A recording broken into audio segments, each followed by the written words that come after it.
We were talking about Caucasia. Really quick, I want to just throw this in here. That there is another country that is clearly blurred out. I wonder if we weren't supposed to see that one. So we were given a photo with the airships in the background in the sky. So I went digging and found this photo from 1905, World's Fair in Oregon, showing more airships. And since I haven't really covered this topic yet on this channel, in my opinion, and a few others, this form of travel was all over the place. It wasn't just created in the 1800s, and the Hindenburg event was used as a scare tactic to make these airships look faulty, removing this free energy form of transportation technology out of our lives. Do you really think that they put a gas in these airships that would be so incredibly flammable and fly them over massive cities?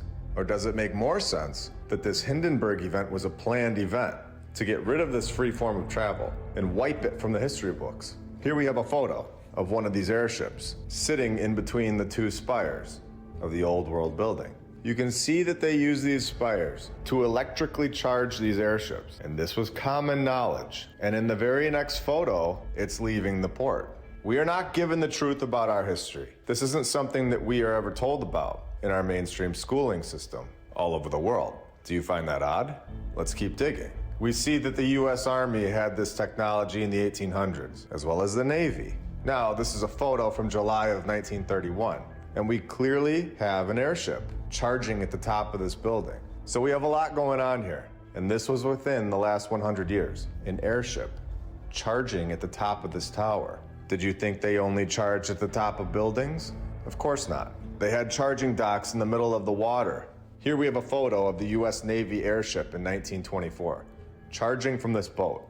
Now let's zoom in on this charging station to get a good look at what's going on here. Now this is a technology that we were never told about. This is hidden from our timeline, a clear proof that there is much more to the story than what we've been told, especially since this was not thousands of years ago, and shows how easily history can be rewritten. This technology should be common knowledge at this point. Here we have another angle in Rhode Island of the charging taking place. These airships were not powered by gas or simply helium. And if we switch angles here, we can actually see the charging tool that was used right at the top of this tower.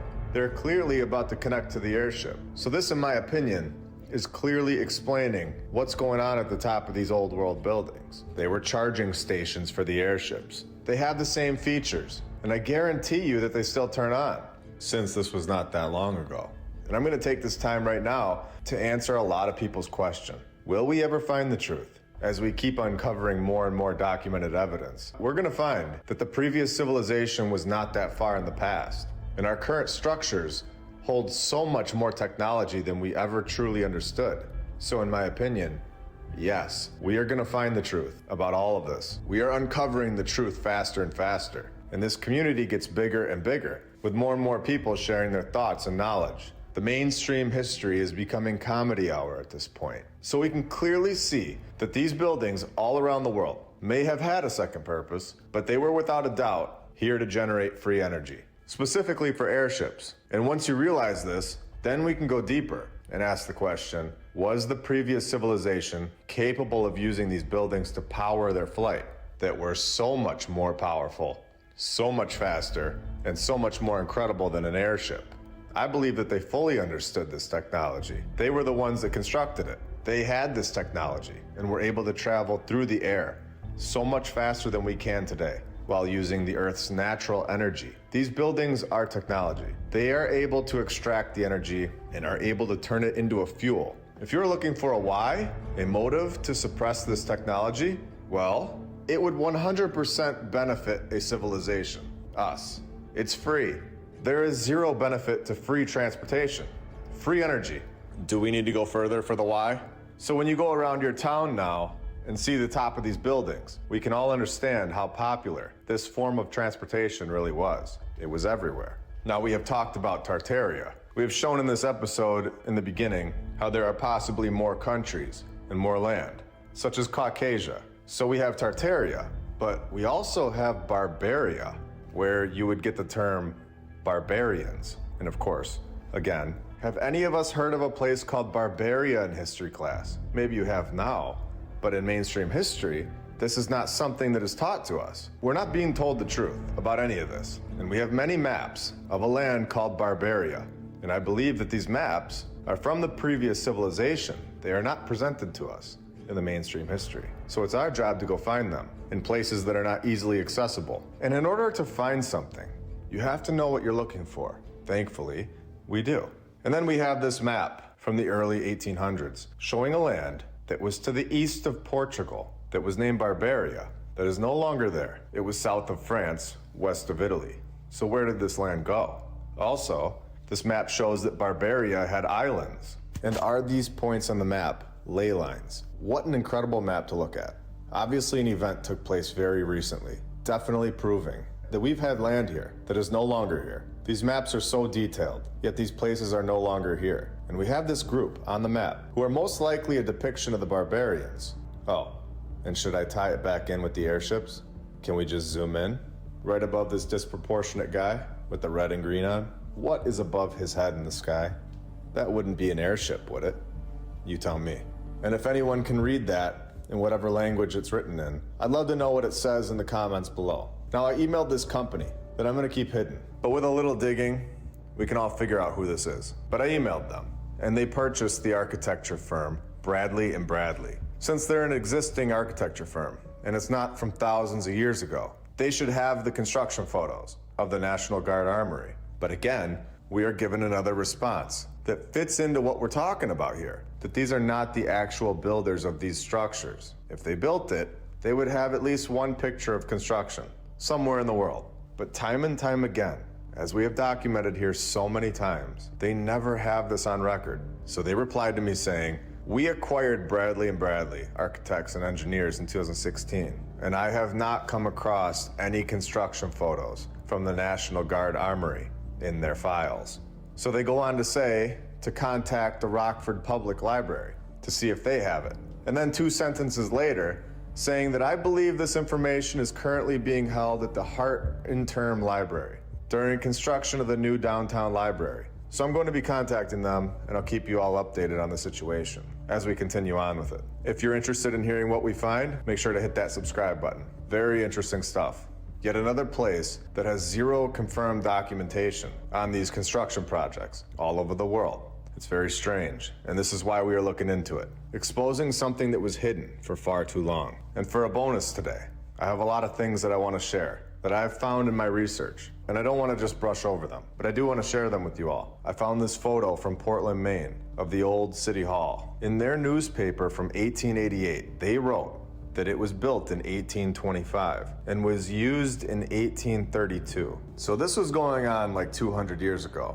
And you can see what they're all riding around on. They were able to build these kind of structures so fast, apparently, that after 63 years, this thing was so outdated and needed to be demolished. And it's interesting because this exact story is given to us all over the USA. And in all honesty, it's all over the world. It's weird how we were told that they lived in sheds, yet could afford to knock down relatively new structures like this. Oh.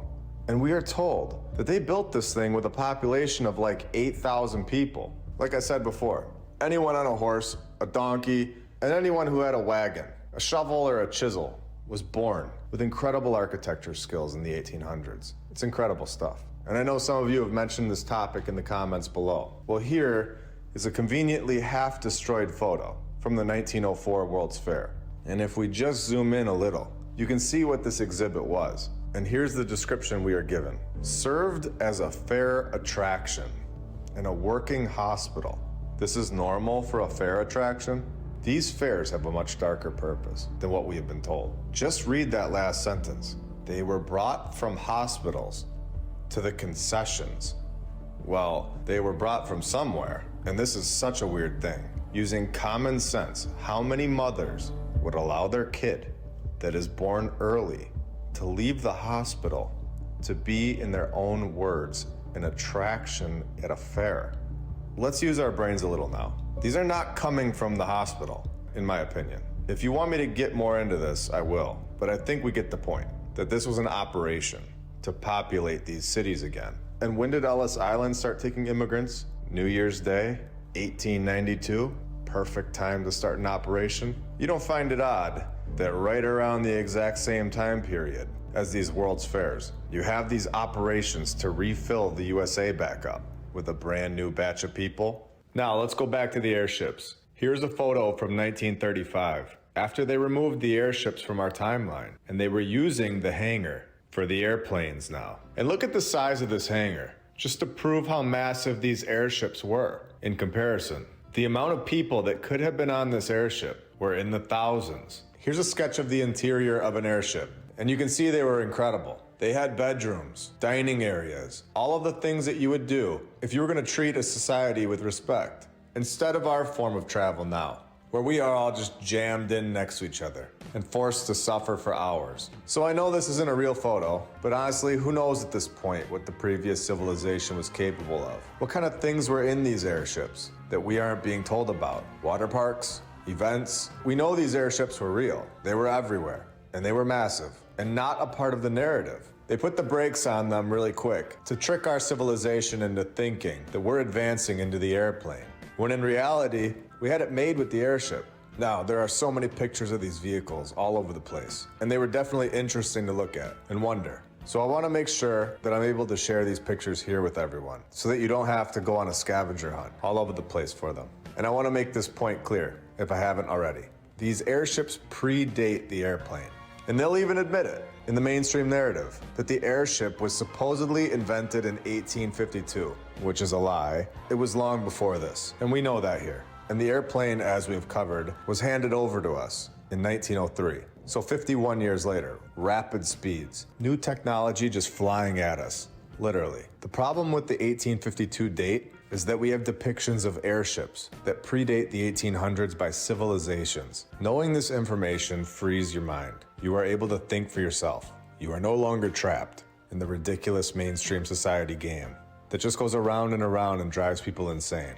You can step back and enjoy your life, knowing you are important. Your life is much more meaningful. This place that we all live was filled with great technology. A civilization, in my opinion, that used free technology, possibly no debt, possibly a place where everyone was able to take the time to enjoy their lives, instead of working to struggle. Again, it's very important to know this, since we all live in this place, that 100% changes and forms through your thoughts, through all of our thoughts. And when you have a different level of knowledge, your thoughts change for the better. It's very important to know that you are important, and your life is much more meaningful than you were ever.